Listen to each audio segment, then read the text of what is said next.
السلام عليكم ورحمة الله تعالى وبركاته. مرحبا بكم البنات، كيف دايرين؟ لاباس عليكم؟ اش اخباركم؟ خبر وليداتكم؟ نتمنى ان شاء الله يا ربي تكونوا بصحه والسلامه، واللي كيتمنى شي حاجه يا ربي تيسرها لي. اليوم ان شاء الله روتين جديد. ايوا اليوم ان شاء الله مشيت للسوق، تقديت وجيت ان شاء الله نتقاسم معكم.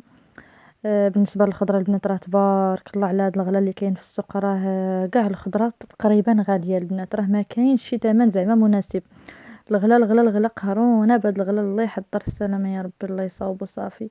واليوم بغيت ندير واحد شويه تاع الحوت، جبته من الفريغو، مشيت جبت واحد شويه تاع السردين، وجدت هنا 21 درهم ديال اللحم.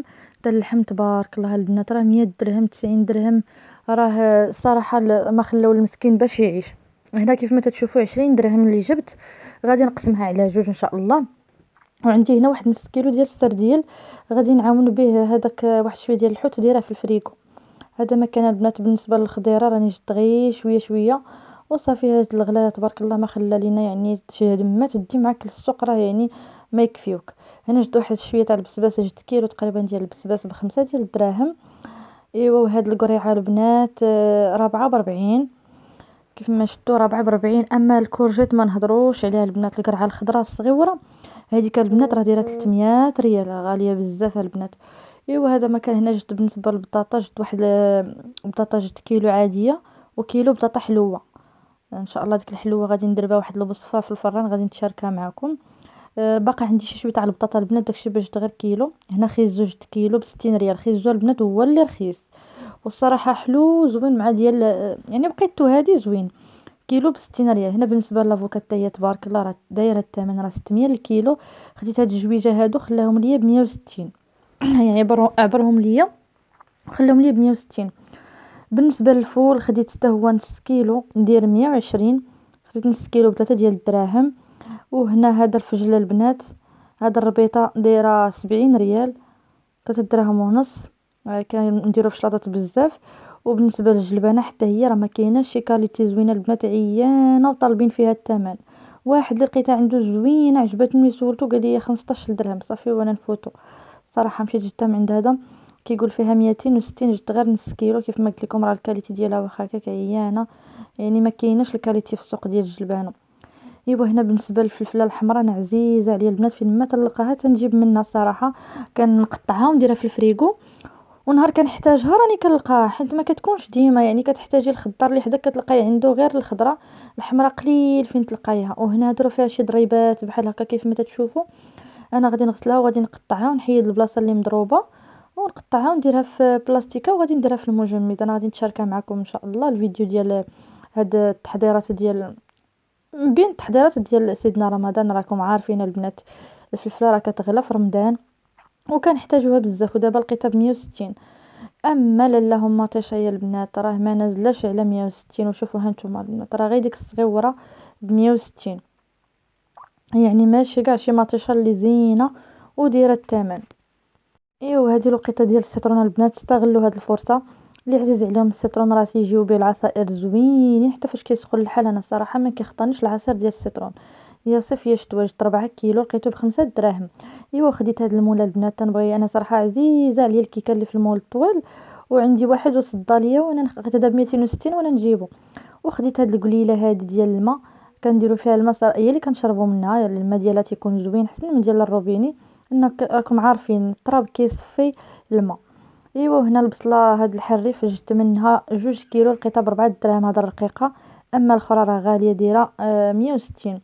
هذاك اللحيمه ديالي راه قسمتها على جوج. وهذا واحد الطر ديال الدجاج راني ديجا طيبت منه وغسلته كيف ما شفتوا صافي، وغادي نديرهم في الكونجيلاتور حتى يجمدوا باش ندير مي كنعزل فيها الدجاج. وهذاك جوج يعني جوج ديال اللحم، جوج ميكات ديال اللحم راه كافييني. كل مره نطيب وحده ان شاء الله تعاود يخصني.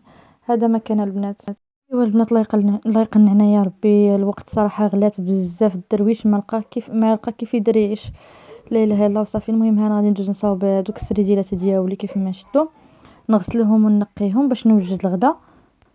ومن بعد غادي ندوز نغسل حتى هذوك يعني داك الحوت اللي قلت لكم عندي شويه في الفريغو، واحد شويه مخلط كان عندي في الفريغو جبدته صافي. هما بعد ما غسلتهم البنات ندوزو نخليهم يتقطروا، ندوزو نحضروا لاصوص البنات. واحد لاصوص كنديرها بالقرفه كناخذ البنات الفليفله حمراء وخضراء كنقطعهم يعني صغار رقاقين، ومطيشه حتى هي كنقطعها رقيقه. المهم بحال التكتوكه غير هي كتكون بالقرفه يعني ماشي بالثومه والكمون. هذه كتكون فيها غير شويه ديال الملحه وشويه ديال التحميره والبزار والقرفه. هادشي اللي كندير فيها والزبيته، وكنردها كطيب حتى كطيب ليا مزيان وكتنشف من الماء. عاد كنضيف لها واحد شويه ديال السكر سنيده القياس معلقه هكاك ولا جوج معلقات، وكنبقى نحركها مزيان حتى تتعلق وكنطفي عليها. هادشي اللي كندير فيها البنات. وغادي ندوزو نحضروا واحد العصير زوين البنات. المهم كناخذوا 4 ديال الجزرات كنقطعوهم بحال هكذا دوائر. هادوك جوج سيترونات قشرت يعني حكيت لهم القشره تاعهم هذيك الرقيقه، وكنحيدوا هذيك البيضه اللي كتكون ماره، يعني كنحكوا هذوك القشور الفوقانيين الصفرين كنحتفظوا بهم، والبيضه راه كنحيدوها حتى تكون ماره. وكنحيدوا دوك العظيمات بحال هكذا كاملين حتى هما كيطلقوا لنا المروره في العصير. صافي هادشي اللي كاين كيف ما قلت لكم خيزو. وهنا غادي ناخذ على حسب بغيتو الختوريه نتوما كتحكموا فيها نص لتر ديال الماء ولا اطرو. المهم كطحنوا داكشي كامل مع داك القشور ديال القشور اللي حكيت. صافي ومن بعد غادي نضيف السكر سنيده غادي نصفيوه ونضيفوا ليه السكر سنيده حتى هو على حساب الذوق، كل يضيف يعني الكميه اللي بغا.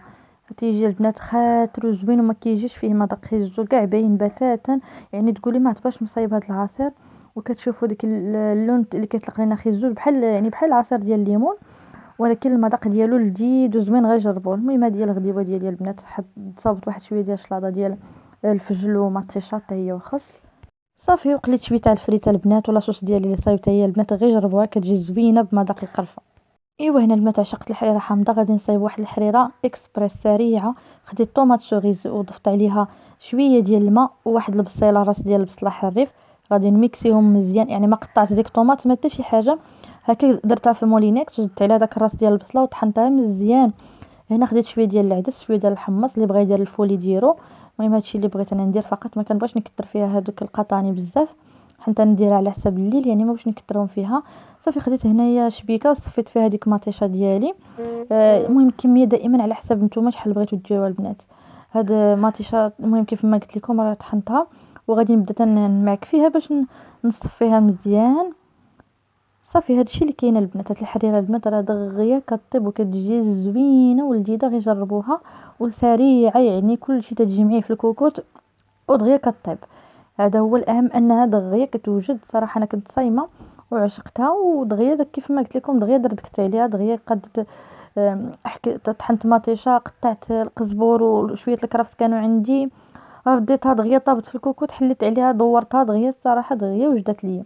ممكن نبقاو نضيفو شويه الماء بحال هكذا باش نصفيو هذاك الشيء اللي بقى كامل في الشبيكه حتى كنكملو. ايوا صافي من بعد البنات خديت الهشوار غادي نقطع فيها داك القزبر والمعدنوس اللي عندي غادي نطحنهم هما الاولين وصافي كندير منهم واحد الكميه في الكوكوط وكنخلي الماء باقي. وكذلك هكا كندير الكرفس البنات حتى هما كنطحنهم وكندير منهم كميه في الكوكوط والماء باقي تنخليوه. هادشي اللي كاين البنات. هنا طحنتهم في الهشوار ضفت واحد الملعقه عامره حتى انا ما دايرش بزاف كميه ديال الحريره والماء باقي جمعته هنايا. وندوز كذلك ثاني الكرفس تا ما نقطعهم. صافي هادشي اللي كاين البنات. وغادي نضيفوا ليها التوابل وكذلك البنات راه الزيت درتها في الاول يقدر نسيت ما قلتهاش لكم. المهم صافي هادشي اللي كاين نضيف من الكرفس تا ونخليه. المهم هذا هو السر هنايا ديال هاد الحريره هو عويده ديال القرفه مع ضريس ديال الثومه وشويه ديال الشونيه شويه ديال الخرقوم الكنجبير الابزار والمليحه. صافي ورديتها حتى طابت في الكوكوط مزيان عاد حليت عليها. دابا ملي طابت ليا داك سميتو الحمص والعدس صافي حليت عليها وضفت ليها الشعريه وغادي نضيف ليها مطيشه ديال الحك وغادي نحرك ونخليها يعني نحركها شويه بين ما يعني خوضت الدقيق تنشدو قريعه كنديرو في هادشي راه عارفينو كاع السيدات. المهم غير المبتدئات كنديرو فيها يعني الطحين ديال الفورس مع الماء وكنخلطهم صافي كنضيفهم ليها وكنبقى كنحرك فيها يعني ما كنزقاش باش ما تلصقش ليا حتى كطيب. هادشي اللي فيها البنات. المهم السر ديال هاد الحريره هما دوك العويدات ديال القرفه مع داك الضريس ديال الثومه صدقوني كيعطيو واحد اللذه زوينه غير جربوها. انا راه اول مره فاش شفتها يعني في دار عكوزتي داروها يعني جاتني عجب ان الثومه في الحريره والقرفه. ولكن عرفتي الحريره ديالهم ما شاء الله راه لذيذه لذيذه بزاف. جيت جربت الوصفه عجباتني كتصدق الحريره فنه غير جربوها البنات وردوا عليا. المهم كيف ما قلت لكم انا ضفت الدقيق وغادي نضيف الماء حتى باش ما يتقلش ليا على حسب القوام اللي بغيتو. وغادي نبقى مقابلها حتى كيطيب لي داك الدقيق والشعريه. البنات من بعد ما غلات ليا كيف ما شفتوا صافي راه طاب داك الدقيق وطابت الشعريه، يعني كل شيء طاب هكذا. عاد في الاخير كنضيف واحد يعني واحد شويه ديال الكرافس وشويه ديال القزبر دوك اللي خضرين، وكنبقى كنحرك فيها بحال هكذا. هاد البنات هكا تيعطي، كتبقى الريحه زوينه في الحريره ديال القزبر والكرفس. تجربوها راه زوينه زوينه بزاف. صافي غير كنحرك وصافي وغنطفي عليها، غير كنحركهم يعني ماشي كيطيبوا هذاك القزبر والكرفس، فقط كينسجموا ليا مع الخليط وكنطفي عليها. نتوما هذا هو الشكل ديالها كيف تتجي، والله الا كتجي لذيذه البنات. بالنسبه اللي بغى يدير واحد الدويمه ديال البقري يديرها، راه حتى هي كتعطي مذاق. اللي ما بغاش يكتفي غير بهاد يعني هاد التوابل اللي قلت لكم راه كتجي لذيذه. جربوها وردوا عليا ان شاء الله. ايوا البنات هذا هو الفطير ديالي، راني كنت صايمه الله يقبل يا ربي، والحمد لله عليها نعمه، اللهم اديم نعمه وحفظها من الزوال يا ربي. شوفوا كتجي الحريره ديالنا كتجي لذيذه. نتمنى فعلا تجربوها وتردوا عليا. صافي رافقتها بواحد شويه ديال المليويات وواحد شويه ديال الشباكيه والسيجار، هادو غير شريتهم. صافي وهذا ما كان البنات الفطير ديالي، وعمرت واحد البريريت ديالاتي. الحمد لله عليها نعمه. كنشكركم بزاف البنات، ما تنساونيش كيف العاده بلا لايك ديالكم الى عجبكم لا فيديو، والتعاليق الزوينه ديالكم. كنقول لكم بسلامه، خليت لكم الراحه، والى فيديو مقبل باذن الله.